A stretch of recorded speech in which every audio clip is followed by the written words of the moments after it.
Prefeitura Municipal de Cuiabá. Olá, tudo bem com vocês? Eu sou a professora Silma, sou professora de língua portuguesa. Esta aula é para os estudantes do 9º ano.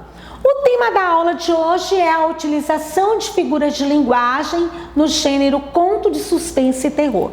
Vocês se lembram que em nossa penúltima aula nós falamos sobre figuras de linguagem? Eu apresentei algumas figuras de linguagem com exemplos delas, E nós falamos que as figuras de linguagem são recursos expressivos que geram efeitos de sentido diferentes nos textos. E esses efeitos de sentido diferentes são importantes porque eles ampliam o sentido das palavras ou das expressões no texto, E quem gosta de usar as figuras de linguagem, geralmente, são os escritores literários, porque eles gostam de brincar com as palavras e gostam de atribuir novos sentidos a elas, certo? E nós identificaremos figuras de linguagem em um trecho de um conto de suspense e terror, Vocês sabem que conto é uma narrativa. Afinal, o que é conto de suspense e terror? O conto de terror e suspense é uma obra de ficção que cria um universo de seres e acontecimentos. Nesse gênero, a narrativa é organizada de forma a criar um clima de expectativa, por isso que é de suspense, no leitor. Um conto de terror é um relato literário ficcional que visa provocar sentimentos de medo no leitor. Nesse sentido, apresenta histórias vinculadas às temáticas mais atemorizantes para os seres humanos, como a morte, as doenças, os crimes, as catástrofes naturais, os espíritos e as bestas sobrenaturais. Em um conto de terror, praticamente sempre há elementos de mistério e suspense, sendo esses uma espécie de fundamento para o desenvolvimento de um conto desse gênero. Bom, e aqui, veja bem, eu já falei com vocês que as figuras de linguagem nos proporcionam às pessoas que escrevem inúmeras possibilidades, de sentidos da linguagem. Então, dependendo da intenção do locutor, podemos usar a linguagem no seu sentido literal ou no sentido figurado. No sentido literal é o sentido real da palavra ou expressão. O sentido figurado foge, desse sentido real. Na esfera literária em que se insere os gêneros conto de suspense e terror, é comum a utilização da linguagem no sentido figurado. E vocês verão que isso é verdade por meio do trecho do conto de suspense e terror que eu trouxe hoje. É um trecho curto que vocês verão a presença de várias figuras de linguagem. O que vocês entendem por sentido figurado? Nós já comentamos, E nessa aula nós vamos utilizar um trecho de um conto de suspense e terror intitulado A Dança dos Ossos.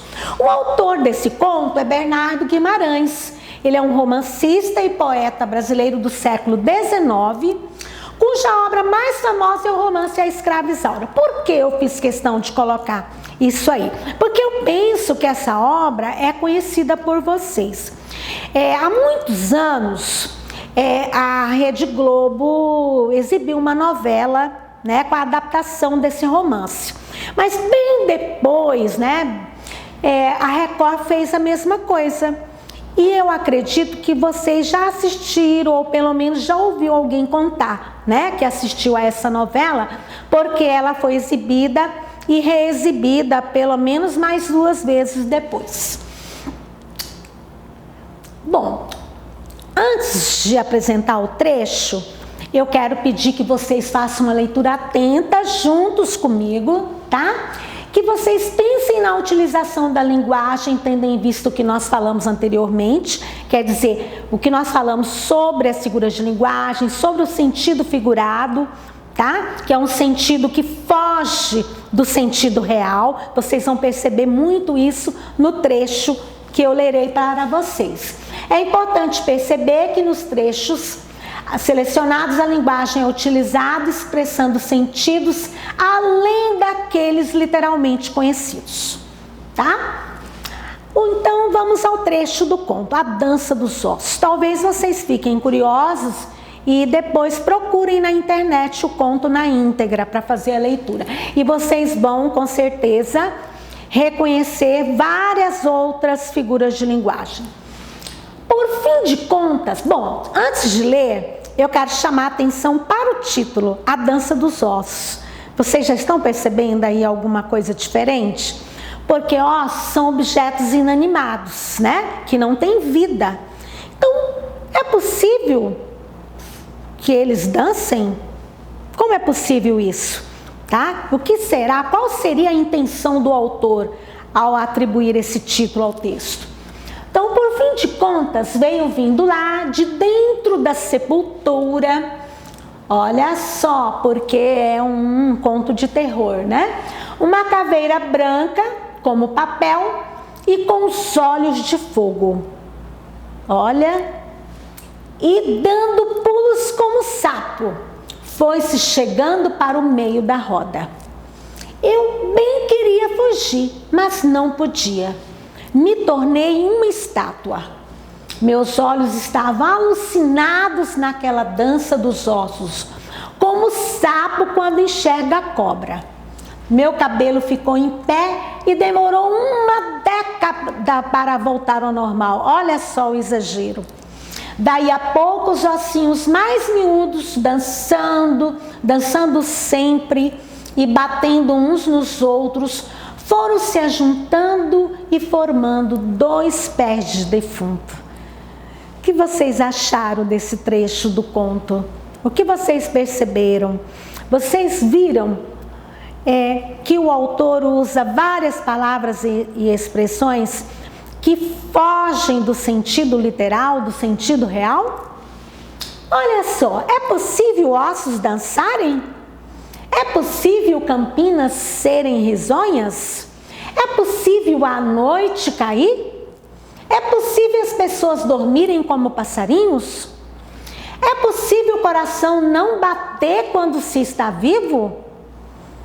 Então, e agora o que eu fiz? Eu trouxe um quadro com as figuras de linguagem desse lado, as figuras de linguagem que estão presentes no trecho desse texto, tá? Do lado de cá eu coloquei informações sobre as figuras de linguagem e depois do nome de cada uma eu tirei um exemplo do trecho e coloquei para vocês identificarem que há realmente a figura de linguagem ali. Está bem? Bom, a metáfora. Na penúltima aula eu já havia falado com vocês um pouco sobre metáfora, vocês se lembram? A metáfora ela é muito parecida com a comparação, por isso que eu coloquei comparação aqui, tá? Inclusive o exemplo que eu coloquei, ele parece com o da metáfora, viu? Mas ele não está desse jeito no texto. O meu propósito aqui é mostrar a diferença entre a metáfora e a comparação, tá? Metáfora. Nela se verifica uma comparação implícita, ela não está evidente, tá? Sem conjunção ou locução comparativa e sem característica, tá? Quando eu comparo um objeto a outro, um ser com o outro, eu sempre uso o quê? Uma característica, fazendo a comparação entre os dois, tá? E ainda uso uma conjunção que dá essa ideia de comparação. Na metáfora eu não uso isso, tá? Isso fica implícito, tá? Por que a característica não aparece na metáfora? Que é para o leitor imaginar, tá? Por isso que o sentido figurado, ele proporciona uma linguagem subjetiva, tá? Dá mais trabalho para você interpretar, porque você precisa primeiro entender o que o autor quis dizer com aquelas palavras diferentes. Então veja bem o exemplo que eu tirei do texto. Eu me tornei uma estátua. O sujeito está sendo comparado a uma estátua, mas há uma característica comparando os dois? Há uma conjunção comparativa? Não. Mas olha aqui. Eu fiquei parado como uma estátua. Eu coloquei um exemplo de comparação de propósito para vocês verem a diferença. Aqui aparece a característica, porque estátua sugere o quê? Algo parado, não é? Estático, parado. Então, eu coloquei aqui a característica explícita, ela está evidente, e a conjunção comparativa, olha aqui, como, tá? Quando eu tiro a característica e a conjunção, eu formo a metáfora. A metáfora seria uma comparação direta, uma comparação abreviada, tá? Então, a próxima, vamos ler então, eu não li, né? A informação sobre comparação para vocês visualizarem bem a diferença entre comparação e metáfora. Consiste na ideia de relacionar dois termos diferentes numa mesma oração, com o intuito de reforçar ou enfatizar a mensagem a ser transmitida, tá? Então vocês viram que na comparação aparece a característica e a conjunção comparativa, tá? Na metáfora, olha, esta característica está implícita, tá? Porque é o outro elemento que vai sugerir de que se trata, tá? Porque quando eu leio essa frase, eu penso, o que é uma estátua? O que essa palavra sugere? O que ela representa? Tá? E daí eu vou ter uma ideia do que o autor quis dizer, está bem?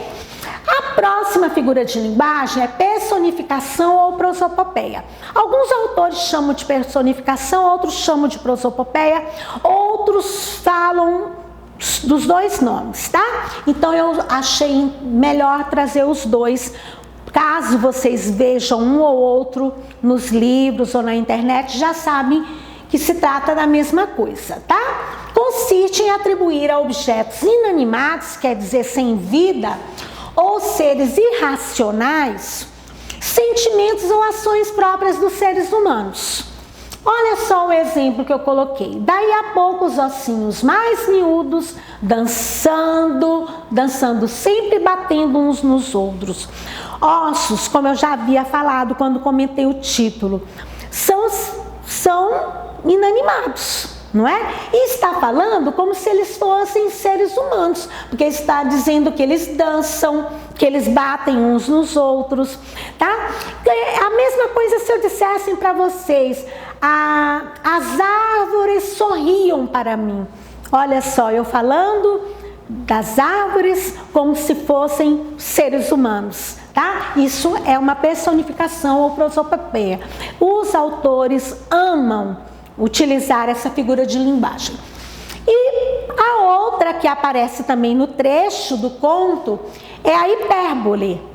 Eu já havia também falado da hipérbole com vocês na penúltima aula. Ela consiste no exagero, tá? Olha aqui, consiste na expressão evidentemente exagerada de uma ideia. Olha o exemplo que eu tirei do trecho. Meu cabelo ficou em pé e demorou uma década para voltar ao normal. Imagine, tá? Vocês se lembram que eu até dei um exemplo muito assim do dia a dia das pessoas. Quase morri de tanto rir. Lembram? Tá, quando eu digo quase morri de tanto rir, está bem evidente aí o meu exagero, não é? Então, para finalizar, eu quero lembrá-los de que nós ainda estamos no meio de uma pandemia, tá? Ela ainda não acabou. É preciso que vocês tenham muito cuidado, cuidem de vocês, cuidem de seus familiares, fiquem em casa, está bem? Um super abraço, até a próxima aula. Prefeitura Municipal de Cuiabá.